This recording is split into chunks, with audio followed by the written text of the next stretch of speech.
E aí pessoal, tudo bem? Hoje eu vou fazer um vídeo um pouco diferente. Nesse vídeo eu vou compartilhar com vocês uma experiência que eu tive recente de uma transferência de prensa.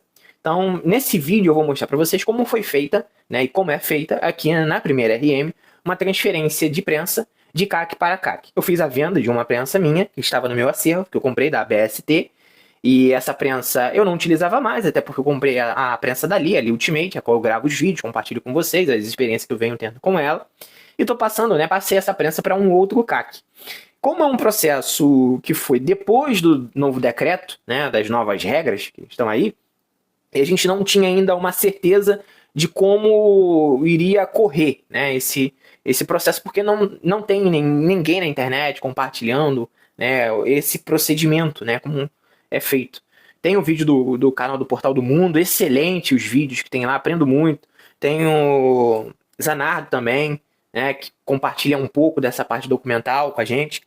E com base, né, nesses vídeos deles, eu resolvi fazer aqui o meu, né, no caso, ajudar o comprador, né, que também é um outro CAC, detentor de CR, para fazer essa transferência. Mas como a gente não sabia se ia dar certo, a gente foi mesmo para tentar, né, já aguardando até um indeferimento, mas a gente teve um deferimento em 45 dias, foi o prazo que correu. Então vamos lá, vou compartilhar aqui com vocês o que foi feito e como é que foi montado o processo, tá? Então na primeira RM a gente tem essa folha daqui que a gente chama de capa verde, a qual o comprador, sendo ele da arma, da máquina de recarga ou do kit de DAS, né?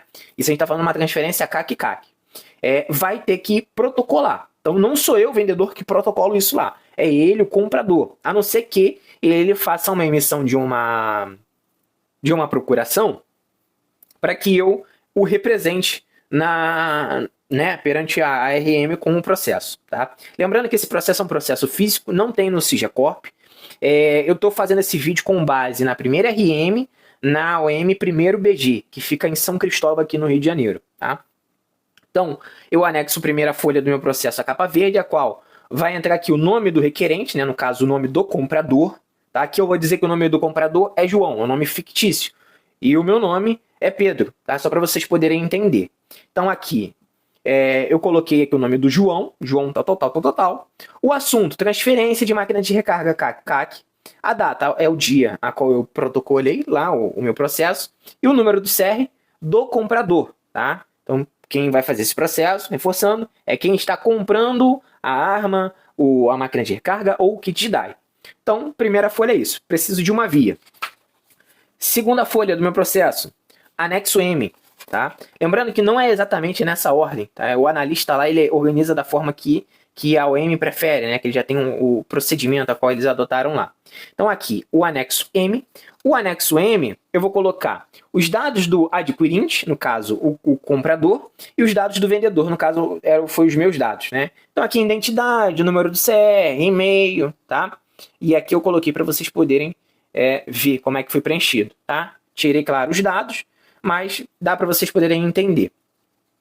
Segundo, identificação da arma. Como não é arma, é uma prensa de recarga, eu vou colocar os dados a qual eu tenho da minha prensa, tá? Então, se a minha prensa tem o número de série, eu coloco o número de série. No caso da BST, ela tinha, eu coloquei aqui, eu retirei só mesmo para gravar. O tipo, prensa de recarga. A marca, BST, porque era uma prensa da BST. O modelo da prensa. Se não tem outras informações aqui, eu coloco não possui, tá? Só para não deixar sem nada. Acervo. O acervo a qual vai ser destinado essa máquina de recarga, ou essa arma de fogo, ou esse kit de DAI, vai ser o acervo de atirador desportivo do comprador. E aqui eu vou marcar os documentos a qual eu anexei ao meu processo, tá? Aqui foi comprovante da taxa de aquisição, são as GRUs, a qual eu vou mostrar um passo mais à frente para vocês, as GRUs a qual a gente pagou. Cópia da identidade do comprador, cópia da identidade do vendedor, e aqui fala cópia do CRAF da arma, objeto de transferência. Cópia do CRAF da arma não existe para a prensa. O que a gente tem como comprovação, né, que a gente é o dono da prensa? É um mapa. Então, nós anexamos ao processo o meu mapa, no caso do vendedor, né, a qual constava a minha prensa e alguns meus kits de DAI lá, né, no meu acervo. Então, isso foi o que a gente colocou como cópia do CRAF da arma. Foi o mapa do vendedor, tá? E eles aceitaram. Depois aqui, a gente vai preencher de forma mais protocolar, né? O nome do adquirente, né, no comprador, o nome do vendedor, completa, onde está aqui, ó, nome do comprador, a gente retira isso aqui e bota o nome aqui certinho, e aqui é a mesma coisa. Data e assina tanto o vendedor, né, como o comprador. Um ponto importante que a gente fez, tá? Foi a assinatura, além da assinatura física, a gente também colocou a GovBR, tá bom? Então eu recomendo fazer. Aqui na minha OEM eu sei que não iria cair em exigência isso, tá? Porque aqui eles entendem que processo físico, assinatura física, processo digital, assinatura digital. Mas para se garantir não ter dor de cabeça, a gente fez essas duas assinaturas. 3 vias do anexo M, tá? Eu faço assim, a gente fez assim, deu certo. Por mais que na hora lá, ele falou que só iria utilizar uma via, mas ficou no processo, tá? A princípio é isso, 3 vias desse anexo M, assinado tanto pelo comprador como pelo vendedor. Bom, segundo, requerimento para GT, tá? Via SIGECORP a gente não consegue ainda emitir guia de máquina de recarga, prensa ou DAI. Então, foi solicitado, foi pago uma GRU para a emissão de uma GT, tá? Então, foi feito lá o preenchimento, o nome aqui do comprador, tal, né? Colocamos aqui os dados, SFPC1. Se você é de uma outra região militar, ele ia colocar SFPC2, ou 3, ou 4, assim, sucessivamente, né? Coloca os dados, né? Do caso da prensa, o número de série eu tinha, então a gente anexou o número de série, colocou esses dados. Onde não possui, coloca não possui, tá? Como aqui, número sigma, não tem número sigma. O modelo, a marca, a observação a gente não colocou nenhuma observação, o endereço de origem, no caso, o local onde eu guardo guardava, né, minha prensa, e o local de destino, a casa, ou o local onde o comprador vai guardar o produto controlado, né? E aí faz aquele protocolo normal, nome completo, certinho, isso do comprador, e não mais do vendedor. Diferente do outro, do anexo M, que a gente preenchia dados tanto do comprador como do vendedor, esse aqui só preenche os dados do comprador, tá? Vamos agora aqui a explicação para a emissão das guias, tá? Das GRUs, na verdade. Então, o que a gente emitiu de GRU? Autorização para aquisição de produto controlado, R$ 25,00. Apostilamento de pessoa física, R$ 50,00. E apostilamento de pessoa física. Esse terceiro apostilamento de pessoa física foi no CPF, foi emitida a GRU no CPF do vendedor. E essa aqui foi emitida a GRU no CPF do comprador, tá? Então, adquirente e cedente. Cedente é quem está vendendo, adquirente é quem está comprando, tá? Então, no CPF dele foi emitida essas duas GRUs e no meu CPF foi emitida essa GRU. Eu vou mostrar um pouco mais à frente como é que foi feito o preenchimento, tá? Para vocês. Então, ponto que a gente tem que ter atenção aqui. Até grifei aqui em negrito, tá? A depender da sua região militar, esse número daqui vai mudar. Esse modelo é um modelo a qual o Exército disponibiliza e ele tem como base a segunda região militar. Como tem a segunda região militar, ele coloca aqui, ó, 20241. Mas como foi para a primeira região militar, foi 20141, 20124, 20124. Por quê? Porque é a primeira região militar. Tá? Então preste bem atenção, dependendo da sua região militar, esse número aqui vai mudar. Pode ser terceira região militar, seria 20324, 20324, 20341. Tá? Então preste bem atenção nisso para não emitir GRU de forma errada. Tá? Segunda GRU, que a gente. Quarta, na verdade, GRU que a gente fez a emissão, foi a GRU para a GT.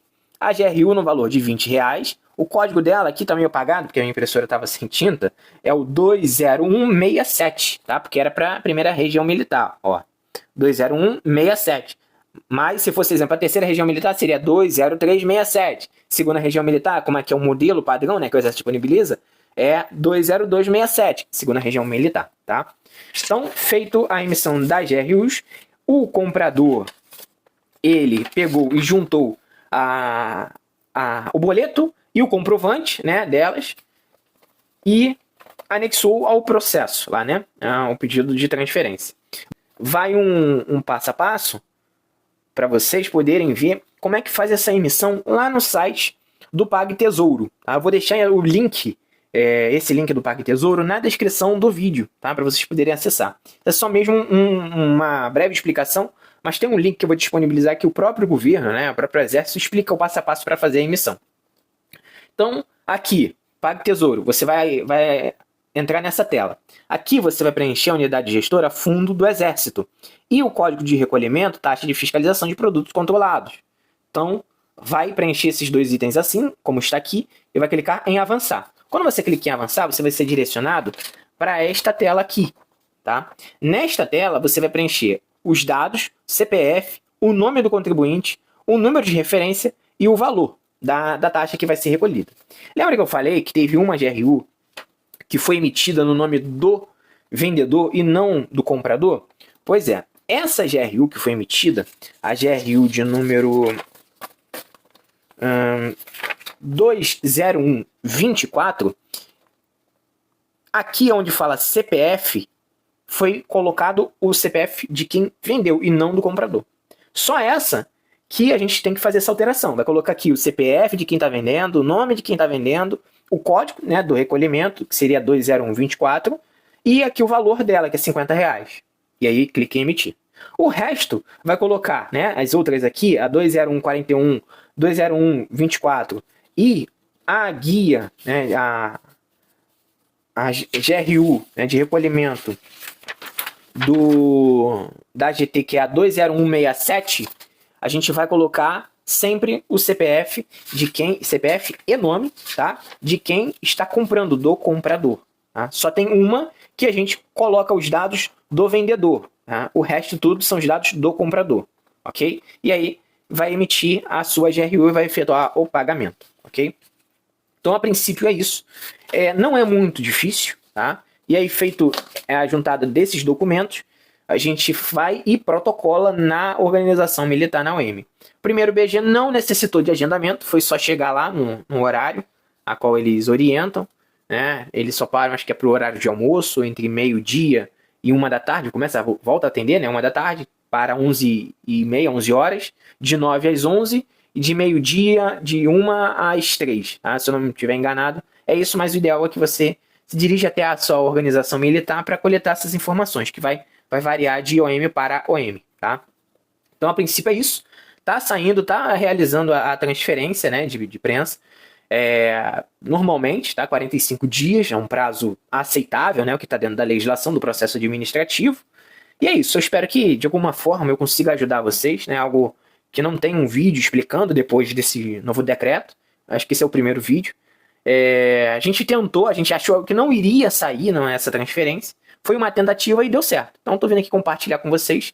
Se alguém tiver alguma dúvida que eu tenho conhecimento para responder, eu posso responder nos comentários do vídeo ou até faço um outro vídeo resposta, tá? É isso aí. Se você gostou do vídeo, deixa o like, se inscreva no canal e forte abraço, pessoal!